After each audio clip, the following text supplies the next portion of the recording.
Welcome to Reimagining the Contact Center. I'm your host, Mark Bernstein, and my guest today is Chip Bell, Senior Partner at the Chip Bell Group, keynote speaker, and author of Inside Your Customer's Imagination, which, by the way, was a winner of the 2021 Axiom Business Book Award.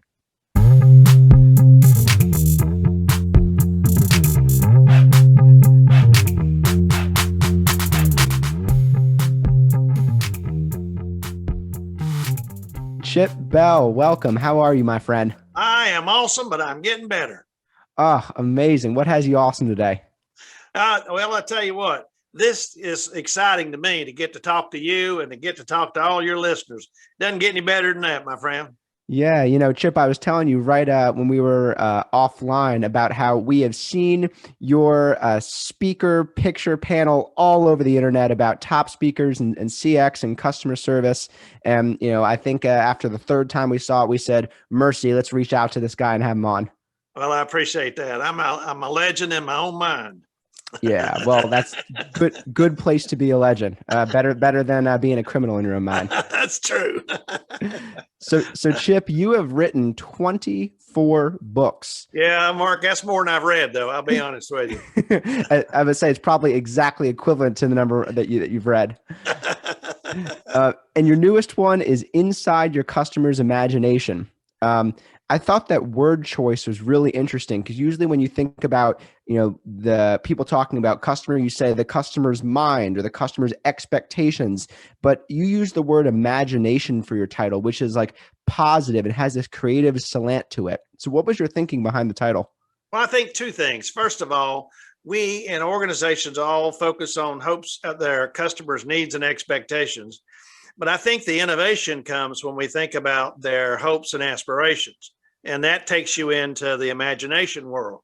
What might we do? What could we do? And imagine things in ways that customers go, well, if you ever thought about this, or wonder why you couldn't do this. And so since my area of focus is all around innovative service, it seemed natural to help get the customer engaged and connected in a way that they can be a resource, a partner with you in creating ways to more imaginatively, more creatively serve customers, to create that great innovative service experience. Right. So when you think of what customers are imagining, when they paint their perfect picture, what does that picture look like today? What do customers really want? I think they want two things. They probably want many, but among the things they want, two come to mind. First is, Leonard Berry, the great researcher in service quality and probably the greatest researcher in the field ever, did a lot of stuff that's determined that customers' number one feature in the experiences and service they get is reliability. More than anything, do you do what you say? Do you keep the promise that you make or imply? And I think that's one thing that we have to always keep in mind is, are we really meeting the customers? Are we delivering it in a way that's reliable? But beyond that, I think because customers today don't talk or tweet about good service, it always has to be something out of the ordinary, unique, different, more than they expected. Way more than expected. I think the more that we can decorate it, I'm going to use that word, in a way that causes a story. Everybody knows about Net Promoter, and the question at Net Promoter is always, would you recommend? Well, I think there's a level beyond would you recommend to a family member or friend, and that is, would you craft a story based on your experience? It kind of sounds like, you ain't going to believe what happened to me. And then everybody's all ears and they can't wait to hear about it. And that's much more of a demonstration of advocacy, I think, and more likely to move the needle in terms of getting customers to prospects to come in. And so you have to say, well, what would create a story customers would be that eager to tell? And I think that takes you back to that imaginative, creative side. And so to me, it's getting customers to say, tell me what would cause a story. That's to me the basis. So I think those things are different than reliability's always been there, but I think that more whimsical side of service is coming more and more to the forefront because just meeting my needs is not going to cause me to be excited and be an advocate. Yeah, I love that. And the concept of telling a story, I think is so underappreciated, but when it happens, you can connect to it. One of the leaders on our customer success team at Balto had this amazing experience with Patagonia, where basically Yeah. they shipped out a jacket, but there was some problem with the jacket, and they ended up giving him a free jacket and then a second jacket, and he was just above the moon. So his go-to dinner party story, whenever anyone says, "Oh, I love your Patagonia coat," he'll say, "Well, boy, let me tell you about that." And that is like true customer advocacy versus, "Oh yeah, you could probably get a jacket from Patagonia. That'd be a place you could go." Like, that's a recommendation. That's not a Sure. story. Here's what I would have done with that. That's a great story. And here's what I would have done that. I would have said to the customer, "I'm really sorry. This Patagonia jacket wasn't to your satisfaction. What did you plan to do with it? Where did you plan to go?" And you get the customer to tell you a little bit about, "Well, actually, I was planning to take a trip to the Himalayas," and to send them a coupon to give them a meal at the most unique, unusual restaurant in the Himalayas. That to me would cause them to go, "Wow, not only did they look at the product that I did and try to make that all right for me, but they stepped into my hopes and aspirations to say, well, where are you going?" "Well, I'm going to be visiting my Niagara Falls," or whatever, with that Patagonia jacket. And then they stepped ahead of the game and said, "Here's something that would delight you related to that experience in your new Patagonia jacket."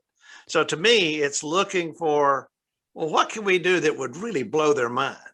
Mm-hmm. And when you get a whole culture of employees thinking that way, then you got something that's hard to duplicate, and it creates a competitive advantage few can do. Now, you'd have to slow down the pace of service quite a bit, right? I mean, you came up with it off the top of your head right there because, I'll just kind of, guess or Yeah, extrapolate because you've been doing this. I mean, you're in that flow where you're good at connecting, yeah, like an unexpected customer need with yeah, some way to delight. But now that I'm kind of talking through it, here on air, I imagine you could train people to make that their first instinct. I can also almost imagine, yeah, you have like 30 seconds of wrap time and an extra 2 minutes of customer delight time or yeah, something like absolutely. that. Yeah, we hear all kind of Disney stories, Yeah. and but here's one of the things we don't know behind the scenes that Disney does is they share a lot of pixie dust stories. They share about, that we all have heard the story about the housekeeper who took the towel and made it look like a figure. Well, that started with one housekeeper who told somebody, and then it got put into their pixie dust newsletter that spread to all of their properties, and all of a sudden now everybody's doing something like that. And so part of it is training people to think that way through creativity classes or whatever. But then it's managing the process so that there is a way for everybody to benefit from the creativity of one. And so I don't have to think about all these. I got all kind of ideas that come from my colleagues who had similar scenarios. And so Yeah.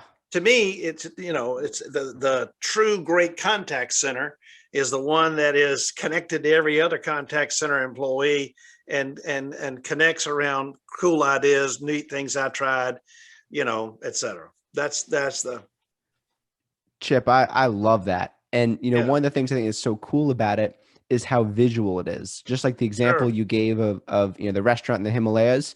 I mean, yeah, that person's gonna take a photo. Like, right, unless they are like staunch anti-photo people, which sure, I definitely take fewer photos than most folks because I'm more in the enjoy the moment camp, and you kind of have two different camps there. But they're gonna take a photo. I would take a photo, and then of yeah, course, exactly. yeah. So then you're going to want to The put that on social media. You're going to want to share with friends.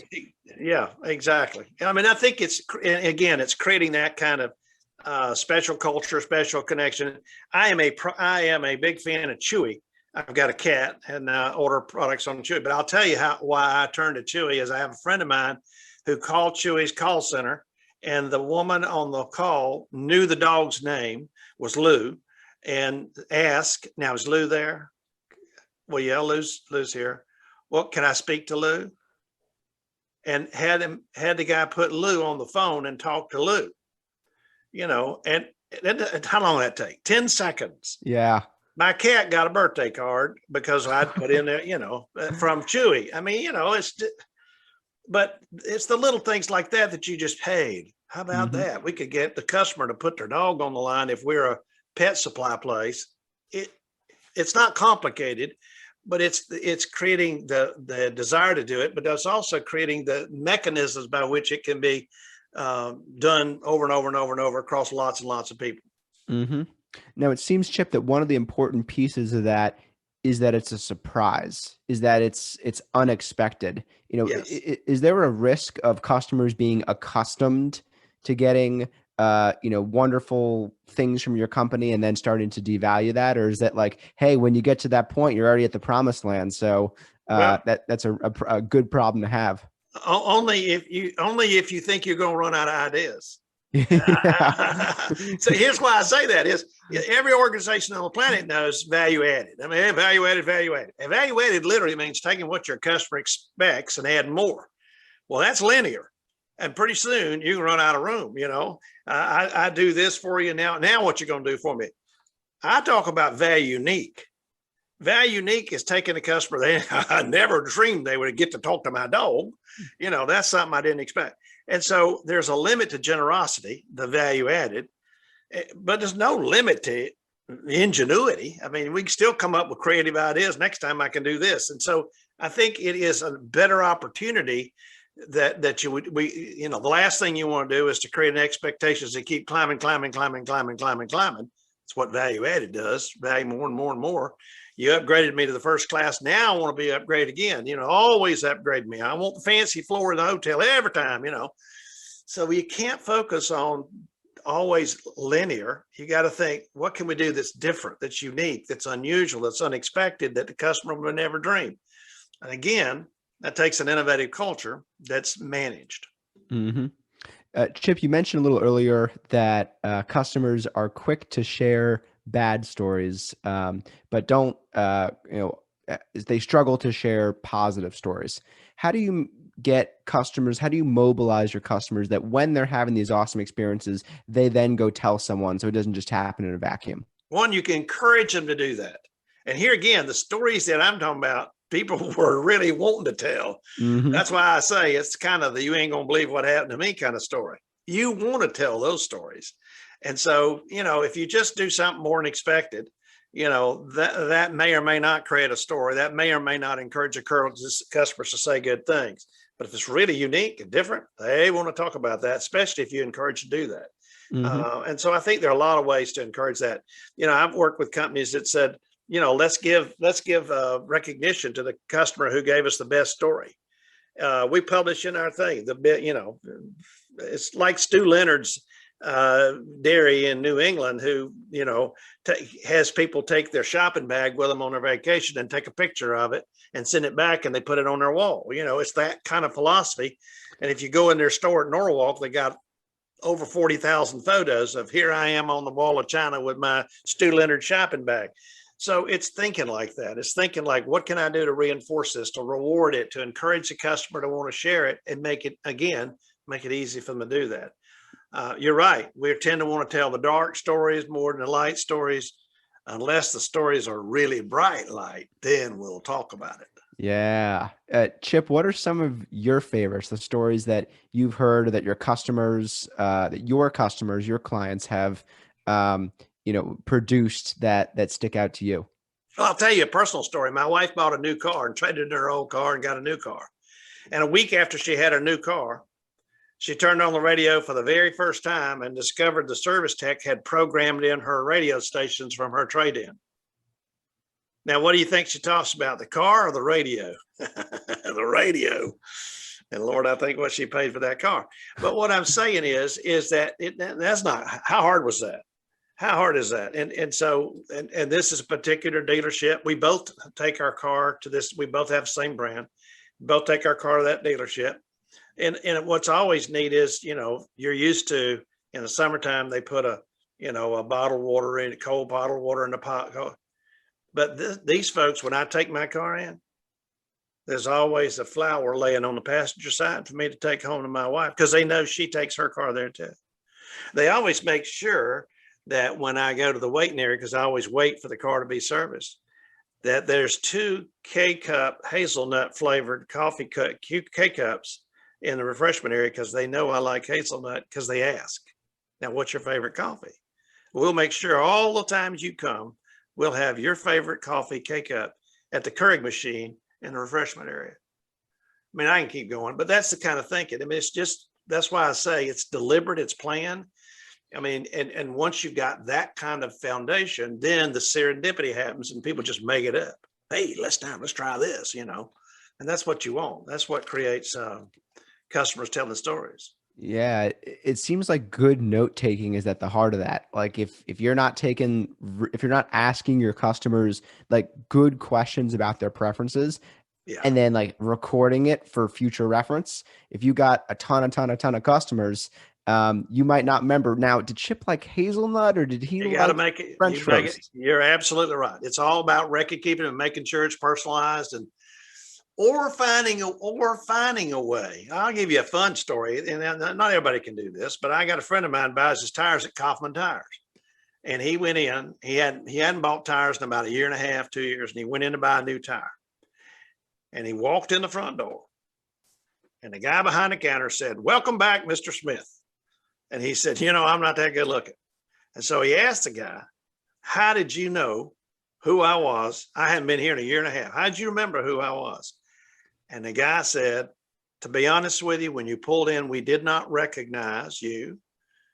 But when you pulled in, we got your tag number, put it in our system, and immediately your record came up, and we knew when you walked in the front door who you were."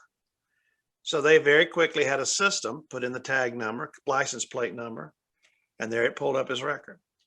So you got to have systems that help that customer do things like that. So you don't always have to know or record it, but you got to have systems that help you manage it so it feels like that to the customer. You know, that's, to me, it's like the bellman, the doorman at Marriott. You know, they work out all these systems. You know, well, and I've done a lot of work with Marriott over the years. But the person who meets your car when you arrive, or meets your taxi or Uber, and you get out, first of all, they're trained to look at your luggage tag to know who you are. Well, Mr. Jones, good to see you. Is this your first time here? Oh no, I've been here before. So now the doorman is escorting you into the lobby, is going to reach up and grab his earlobe, which sends a signal to the front desk clerk, who greets you by saying, "Welcome back. Good to see you again." So that's what I'm saying. Looking for systems and ways to make it feel like to the customer that we know you. And so I think it's that part of it as well. It's a management process, and if you want it bad enough, organizations can figure out ways to do it, even no matter how many customers they've got. Fascinating. There's almost 2 trends there that we're seeing, like in society and business, that makes me think of that actually conflict. The first trend is, I was reading a survey the other day that said, I think it's a touch over 40% of customers, when they call into the contact center, expect that you already know why they're calling. So there's this trend of customers expecting that you have all the information ready to go. And when you call in, it's a "Welcome back, Mr. Bell." Why wouldn't you expect that? Yeah. Right. And On the other hand, go ahead, Chip. Go ahead. No, I interrupted you. Go ahead. Oh, no worries. I was going to say, on the other hand, we're seeing this like increasing desire for privacy, and how Apple, when they're, doing their new iOS, they have some ability to, not be tracked or choose which companies track you. And so people are also at the same time saying, my business is my business. I want to be anonymous. And I wonder where the right intersection is, because it's a tricky issue that businesses are going to have to navigate. That's a great question. And I think there are customers who would always want privacy, and obviously that needs to be respected. However, there are ways. What the customer really, not all customers, but what most customers want is, I want you to be transparent. I want I don't care if you know things about me, but I'd sort of like to know how you do it. I'd like to know how like the guy going into the tires. How'd you do it? Well, the guy said, no, I'm not going to tell you how I did that. You Yeah. know, like the guy does the ear truck, you know, you catch the guy. How do you do that? Well, that transparency is really key. And I'll give you an example. I worked a lot of work with Rich Carlton and over the years, and they have a guest personalized system called Mystique. And basically it works sort of like this. If you ordered a fruit plate and you didn't eat the kiwi, and then you ordered another fruit plate on another stay and you didn't eat the kiwi, the third time you order that fruit plate, guess what won't be on your fruit plate? Kiwi. Now, customers like that kind of personalization. What they don't like is to feel that kind of creep factor where are the cameras? Are they watching me? What are you? And so what Rich Carlton's done is found a way to say, it says here in your profile that you don't like the kiwi. So we made sure you didn't have it. Hope that was satisfactory to you. So now you get it personalized, you like it. We all like personalized service, but it's not done in a way that's creepy. And that's what customers really don't. What do they know? And then I imagine what they know that I don't know that they know. And so the way that I think, marry that looking for ways to know me and treat me like you know me, and every time I call you, act like you know me, and I want privacy. I think the way in which that is married is through subtle ways to demonstrate transparency to the customer. And there are ways to do that. Remembering that always there will be some segment of the customer that says, I want my privacy. And you're going to have to trade off and say, well, if you want absolute privacy, don't expect personalization, because you can't do both. I can't know your name and not supposed to know your name. Absolutely. That's impossible. It's really interesting, on every customer service scorecard, and one of the skills that everyone talks about that a good agent should have, and that people, debate how it should be implemented, is building rapport with the customer. Sure. And the standard way people do that now is, Chip, I see you're in Georgia, bright sunny day down there, Exactly. I see you're in Georgia. Yeah. Yeah. Now I'm saying I have a profile and it says right here, exactly. And so now you love the personalization, but it doesn't feel creepy, because there's a system that's doing it and helping you doing it. So yeah, I think it is the secrecy that the customer repels against more than anything. It's a great point. Like the lack of transparency. Yeah. Yeah. Yeah. And the thing is, I can imagine there's more juice that you can squeeze out of that fruit, right? There's, I see you're in Georgia, and there's, I see you're in Georgia. Last you called, you mentioned you were going on a fishing trip. How was it? Yeah, exactly. Because you got the record there. You mentioned that last time, and now you know how they know. And that's that to me, that's the key. And sometimes there's just fun stuff. I used to live in Dallas, and I'd order my toner cartridges from a company, and they would see my, they'd see my address and right across the invoice, how about those Cowboys or something like that? Just a little addition there, but we like that kind of stuff. Most customers do. Yeah. When you think about note taking that the different customer service agents will do, there's disposition fields, there's note fields, there's, customer contact info. There's usually not like a rapport field, or like, talking points about things that about Chip that are personal and connect to the customer. Sure. I could imagine that emerging as a best practice. Absolutely. Absolutely. And it is among those that are really great. Zappos has that, for example, and they're a pretty good call center. Yeah. They've got capacity for the customer to put those kind of notes in there, and remember, last time you mentioned your child was sick, and how's that child doing, and that kind of thing. Yeah. So, So, Chip, one of the things I noticed is that you were one of the original pioneers of customer journey mapping, which, now is an accepted practice, and everyone says, of course you need to do that. Yeah. What did you see back then that other people didn't see? Like, what helped spark that need for you that you said, I think this is going to be important? Well, my partner and I invented it started it. We were the ones who came up with it originally. Ron Zampi, he's since passed away, but we were working with GTE. We're working with GTE, and we're working around telephone repair. When your phone went out, what you had to do to get your phone service back up again. And what we were noticing, it started in the call center, because we noticed that the call center operator was getting far more irate calls, more decimal level, more, it's like, this is bad, but it's not that bad. I mean, this is what's going on here. And so we said, well, maybe we'd asked a lot of the call center operators, what does it sound like? What do they say? What do they do? Well, you thought it was the end of the world, they'd say. They'd say, like I'm the worst person in the world. They take it out on me. And obviously they took it out on me because that's the only access they had. And so we began to realize there's something going on here.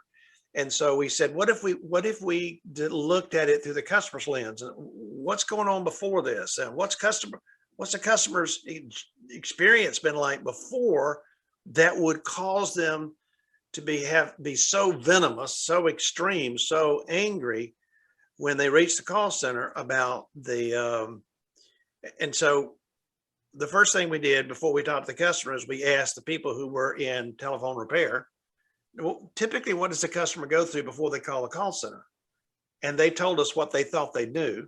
And then when we started talking to the customers about their experience, we noticed a huge disconnect between what the phone company people believed was going on with the customer and what was actually going on.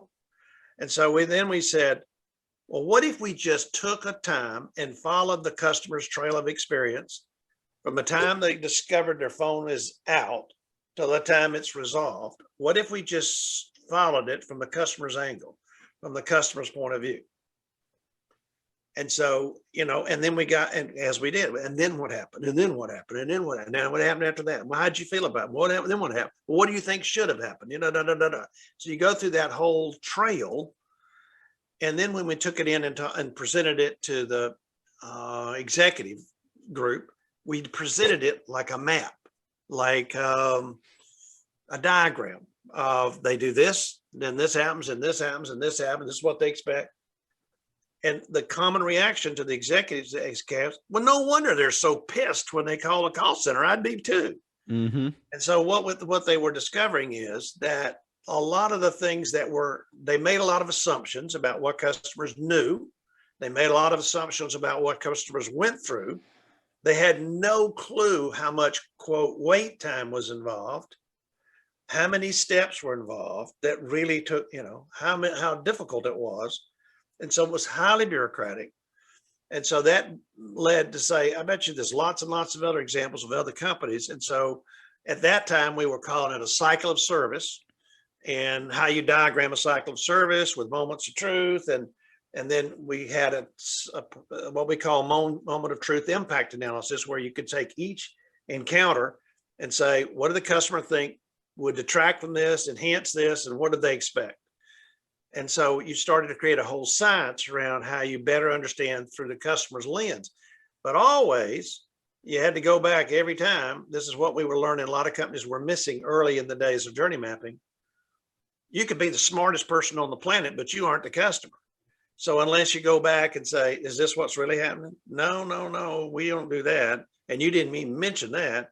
And so you got to verify everything down to the tiniest detail with customers to make sure you are in fact accurately reflecting what they typically experience.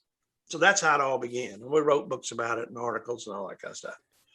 Chip, hearing you talk about that almost gives me a warning that we in the contact center space might actually be going down the wrong direction in some ways. And I'll explain what I mean. Okay. Where, nowadays you hear that when a call gets to an agent, that calls are getting more complex and more heated. Yeah. And the reason behind that is that automation and chatbots and IVRs and virtual agents are deflecting, all of the easy to handle inquiries. And if you finally get to an agent, it's the hardest, most complex, most frustrated people. Right. Well, are we setting that up? Like, are we setting ourselves up for failure there? Are we setting ourselves up to, frustrate customers by giving them 3 touch points before they finally get to a person, by trying to, like, manage the volume and deflect the interactions?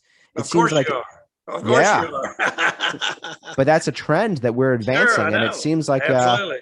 we have to be careful about that. Yeah, absolutely. Well, of course you are. I mean, when you call any organization to get a need met, how many times do you want to be transferred? 0. Zero. So let's start with that's what your customer would really like is Yeah. zero. And you go, okay, well, zero is impossible. So now what's the minimal I get away? And my good friend John Goodman did a lot of research on this around how many transfers before the customer goes, this is not good. This is not good. And you got to do a lot of stuff to overcome that. Da, da, da, da. And so, yeah, by the time you finally get to the person you need, you're already angry. Yeah. So I So can imagine that. when you reimagine the contact center in the future, you won't have any transfers, or you may have one. Mhm. And it'll wind up being what you need. Yeah. So It's super interesting. who will speak the language that you need, who will know your background, know your history, who'll have the personality that matches yours. All of those kind of things can be done, as we all know. And so that in the future, it's going to happen more like that, where you might just have one transfer. What do you mean when you say speak the language that you need? Well, there's software that can be developed as that comes through. You're speaking Spanish, but I'm here in English. I mean, Mhm. and so and then I respond. I work with interpreters. I work overseas. I work with interpreters all the time, and I've had interpreters who could do it simultaneously. I mean, Mhm. I'm speaking, they're speaking. So it's, I'm speaking English, they're speaking Spanish or Japanese or whatever. And so you have computers that can ultimately, that artificial intelligence devices that do that. So when the agent speaks English, it comes out on the other side to the listener in the language that they speak. Yeah, it's so funny. You literally meant the language. I thought you were saying, like, speaks to you in the way that you want to be spoken to, but you're saying no, like literally in the language that you know how to speak. Yeah, I don't. Yeah, if you Yeah. speak Spanish, then every contact center operator speaks Spanish through a device. But they also can, if we've got experience with the customer, we can begin to identify, personality traits and preferences and those kind of stuff, and you start channeling people to, a person that can match that, and this. I worked with a major retailer that had, if you bought enough stuff from them, you got concierge service, and you got a call center operator. You immediately, when you call, that phone number took you to a call agent who was really good, a concierge, Hmm. who was expert, and you say, well, you only spend $10 a year, you're not going to get that kind of service. But you spend $1,000 a year, you'd get the concierge level person who's highly trained, very good, explain, it's a different level of. You can also promote people to that, and Yeah. everybody wanted to be in the concierge group, so you train for that. It's a promotion and all kind of things like that. That says, man, you buy enough from this company, you get extraordinary service. I want to do that. I want to get that line.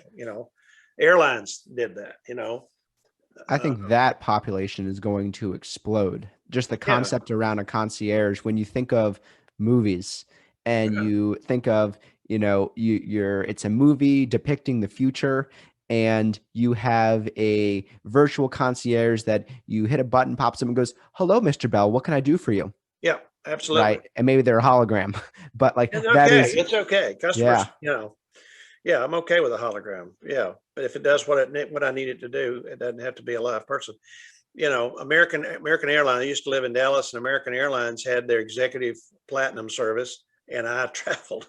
I was at platinum, executive platinum level, and so you were given a 800 number, and so you got in trouble, you had special needs, you call this 800 number, and it changed every year, so you had to earn it, Hmm. and you had to earn enough miles to have that 800 number because it changed all the time. Wasn't the same number that you got. But when you got somebody on the other end, and that they would go pull out all the stops for you. They were highly experienced travel people, And so you got a real pro, but you got that as a perk because you spent a lot of money with American Airlines. Mm-hmm. Yeah, I think one of the trends that we're seeing nowadays, or people are talking about, is the transition of the contact center from a cost center to a profit center. Should be. And I think the contact center having the ability to create more $1,000 customers, not Yeah. just simply when you're there and you're really pissed off and you need something now, Yeah. you hit that concierge. But is there some tier or person or a team or a population for the $600 customers that are experts at getting Yeah. you to the $1,000 tier? Absolutely. Absolutely. Yeah. And the cool thing about it is if it's done, I would tell people about my executive platinum service and they go, man, I got to have that. Why don't I have that? We go, well, it's real easy. Just fly all the time on American Airlines and you can get it. It's not, it's the rules of engagement are clear and transparent and available to all. So Yeah. I think it's the concept to me is what I'm talking about. And I Yeah. think you spread that concept across lots of different things. You can see how the call center could truly become a profit center. Yeah. I think that the contact center right now in this era has so much to learn from brick and mortar, because we made this giant shift as a society where, a lot of our needs were not fulfilling in person anymore and fulfilling, digitally, remotely, and including, over chat, phone, email, all the Right. other channels. Right. And, you can think about, brick and mortar, so to speak, go back to airlines for a second, where, you go to the airport, and you see the United Airlines hub or the, like the lounge, the member lounge. Yeah. And that is something you got to walk by every single time when you're in the airport. And you always walk by and you kind of crane your head and you look at it, you go, maybe I'll be there one day. Yeah. And You I could be there wonder next year if you fly enough. right? So how do we bring those sort of experiences into the contact center? Because, if you apply the old model of customer service that says you come in and I get you out as fast as possible, you're no longer, metaphorically walking by that lounge every day. And the No. contact center needs to, offer a substitution for how do we, get our brand and the value and everything that we can offer, and your loyalty as a customer. How do we augment that? And I wonder what the most innovative brands are doing to make that happen. Well, I think one is to think about the fact that most call centers are driven by inbound. Mm-hmm. And we don't think of it as a storefront. We don't think of it as the call center also is outbound. Outbound is typically in response to. And so you begin to say, well, what if the call center were also a sales rep? So now they're outbound and inbound. Now they become an ambassador. Now they become a concierge. They become a larger role than just problem solving and handling issues.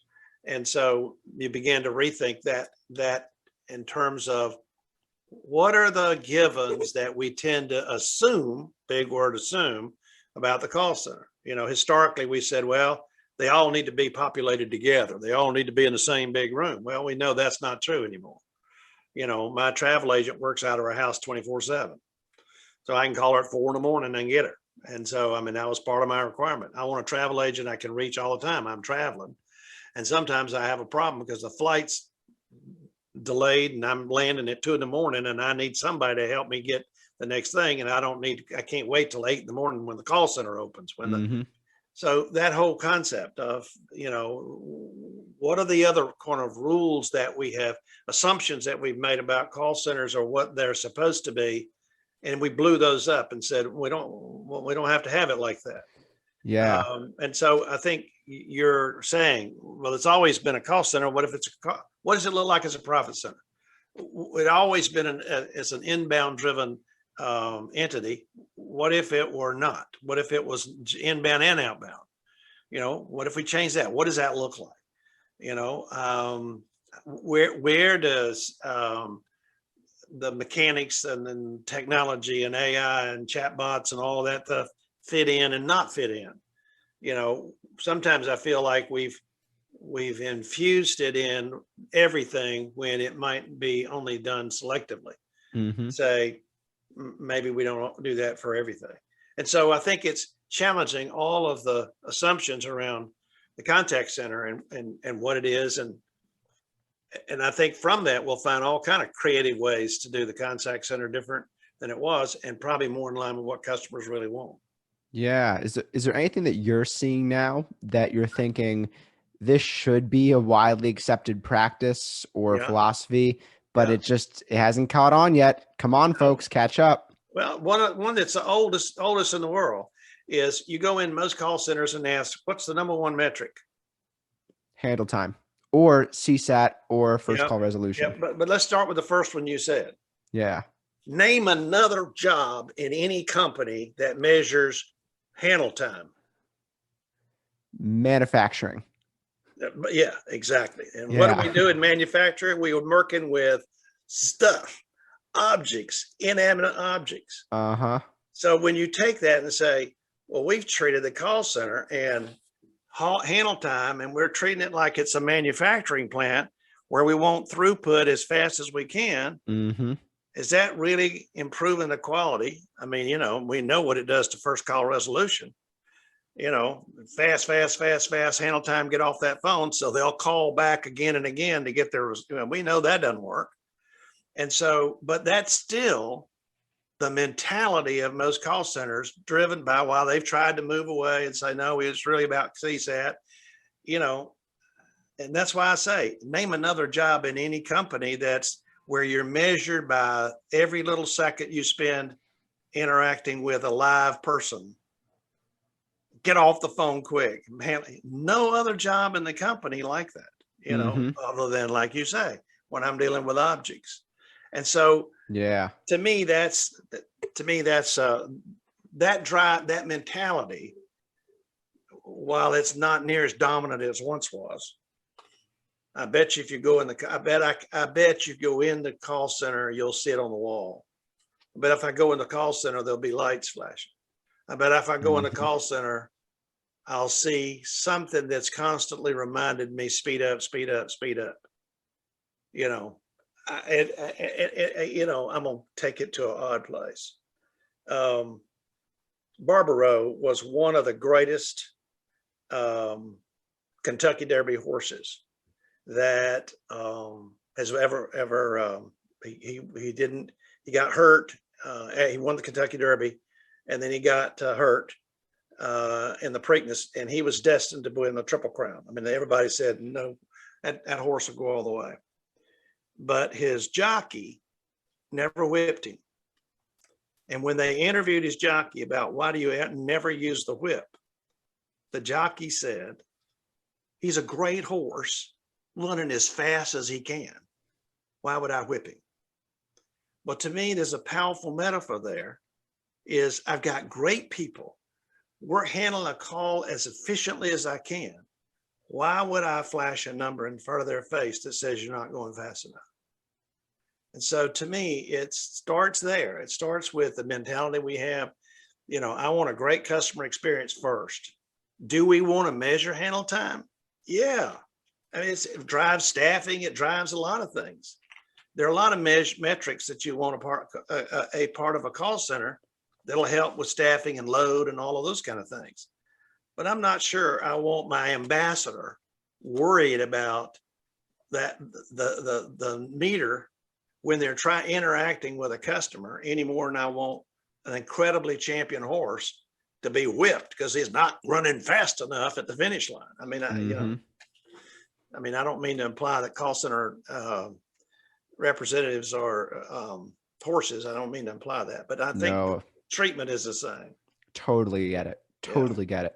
So, and it highlights the importance of agent experience. Yeah. You hear so much around, you want to know how you have a good customer experience? You have a good agent experience. Absolutely. Like agents who are pressured and boxed into corners and unfairly incented and pissed off are not going to have delightful conversations with your customers. No, of course not. Yeah. Our kids don't. I mean, we treat our kids bad at home and they're going to be bullies in the class, so yeah, exactly the same thing. So then how do you create a low pressure environment for agents where they're free to do their best work, and that, you also have a level of operating discipline to the contact center where you're not going to make it a big free for all. Right. I agree with you. And great operators love the discipline. Great operators want the discipline. Great operators want that kind of sense of rigor to what they're doing. They take great pride in being able to, operate in that kind of environment. And we know it is a pressure environment. You've got customers. Usually you don't call up just to say, have a nice day. If you're a customer, usually you're calling up because there's an issue, a concern, or some need that's not been met. So I'm starting from, I'm in an ER environment, so to speak, given. So it is already pressure. But I think the way you create an environment where the best are there is you treat your contact center representatives and operators like their partners. And one good example of that partnership relationship is how many times do the senior executives, I'm talking about the top 4, 5, 6 people in a company, sit with an operator and listen to what's going on the other end? How much time do they get? I mean, this is truly the front line where the action is. But how much time do they do? Do they get to be there? So let's just see what they're hearing, what they're going through. What, Bill Marriott always had a great line I love. He said, leaders don't visit the front line to make the front line feel better. They visit the front line to learn. And so I think it starts with that attitude that I'm there to learn so I can support them in more effective ways. I think the second thing is, how much time do we spend picking the brain of the operator about what they hear, what they learn, what the customer's fussing about? I mean, they are scouts. They are scouts of the first order. And my analogy is, if you were the captain of a fort in the old Wild West and you sent a scout out and they're gone for 3 days and they come back all wide-eyed, you're probably not going to say, I can't talk to you right now. I got to go to a meeting. Well, your call center operators are coming back wide-eyed every day. And so we need to take the time to say, what are you hearing? What are they learning? What are they complaining about? What do you teach us about what's going on? You are our primary intelligence source for the customer. And so to me, those are just 2 examples, is time spent by the senior leadership and treating the customer like a source of important intelligence that help create this partnership relationship with them. So they go, I love working here. They treat me like I'm important, like I'm respected. They provide me the best tools, the best resources. They train me to do really, really well. And they care about me as a person. I was working at the Ritz-Carlton in Naples, Florida, their old property. They've got 2 properties there. And I was having breakfast and I asked the woman who waited on us to take our breakfast order. I said, what do you like work? What is it about the Ritz-Carlton that you like working here? And she said, it's made me a better mother and a better spouse. I said, what? The things they teach you here, the skills they teach you and how to deal with our guests, I take those home and it's made me a better mother and a better spouse. Well, there's the kind of treatment that says, I care about you as a person, not just someone performing a task every day. And so I think it starts with that orientation from a leadership is treating folks in a way that says, you're special, you're important, you're our ambassador, you're our scout, you're our intelligence. And so we need to treat you that way. I think that's actually the primary thing that people want in jobs and careers. Yeah. And the primary thing that they want is development in some way, shape, or form. They want to learn new skills. They want to advance themselves in some way. They want to meet new people, get new relationships. I think the thing that people really can't stand is the feeling of being stuck. Yeah. And right. You hear when someone, you can see it, you can hear it when someone feels stuck. That's where it's like a get me out of here kind of thing. Exactly. Yeah. I think there's a huge opportunity to invest in agent development way more than we've done. I think it's actually starting to catch on pretty broadly too. I think the contact center space over the last, especially since, COVID and everyone going remote, it went to the top of everyone's, minds and priority lists of, well, how do we train and onboard and support and coach people, while they're all over the country or all over the world? So I really think it really did elevate, training, coaching, and development as a priority. Right. And hopefully we continue to see that trend continue. Exactly. Exactly. Bob Dylan, the great folk singer, said, if you're not busy being born, you're busy dying. And so I think, so, like to your point, that growth is all about being born and renewed. And if that's not going on, people feel like they're dying in their job. One of the things that Jeff Bezos is pretty famous for talking about, or I always say Bezos, and I have no clue which one I it think is. it is. It's Bezos. Yeah, it's Bezos. Bezos. You got it right. Yeah, one of the things that Jeff Bezos is famous for saying is, look at the things in your business that won't change, Right. right? Look at people want fast. People, Right. so they want delivery, they want ease, they want low price. Like those are things Yeah. that won't change. Right. What do you think won't change in the contact center? Like, what have we gotten right that in 10 years or 20 years? We expect will still be at the foundation of delivering great service and great sales experiences to our customers. I think I think what we have gotten right is efficiency that results in speed. I think we'll always have customers who say, I want it done in a hurry, but I don't only want it in a hurry. And that the mistake we sometimes make is we think that's all. It's all about speed and only that. Because I think they also want to be treated in a certain way, and they'd rather have great customer service with a personal touch while being served in a way that's efficient. And so I think I think what we also have done that's I think is great is how much effort has been taken to take the effort to make it easier and easier for the customer. That whole effort. We've still got a long way to go. It's still too bureaucratic. It's still, I have to wait in too many queues in too many places. But I think we've come a long way at treating it to making a experience that it's not like a root canal, but it's not something I'd go, boy, I can't wait to call a call center. It's not like that. But we've tried to make it comfortable, more and more comfortable for the customer. And I think that will never go away. So I think speed, comfort, but that personal touch will always be a critical part of the experience with a call center. What do you think the contact center of 2030 is going to look like? I've thought about this, and I wondered, what if it went away? What if it didn't occur at all? What can we do to make it as we now think of it?